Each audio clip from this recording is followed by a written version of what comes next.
அம்மா, அக்கா, தங்கைகள், உங்க வீட்டு வாசல்ல விசில் சின்னத்தை கோலமா போடுங்க. முதல்வர்கள் உறங்குதல் முறையா, சிங்கத்தின் மீசையில் சிலந்தியின் வலையா, தேக்கே பிடைத்த சூரியனை உன்னை கிழக்கே முளைக்க ஆணையிட்டோம். தோன்றிட ஏதும் தடை இருந்தால் உன்னை தோண்டி அடிக்கவே துணிந்து விட்டோம். இதன் நீங்கவே வந்த இருள் போகவே கையில் ஒளிச்சாட்டை எடுத்தால் என்ன?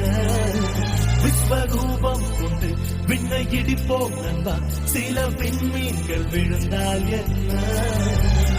விண்ணல் பன்றை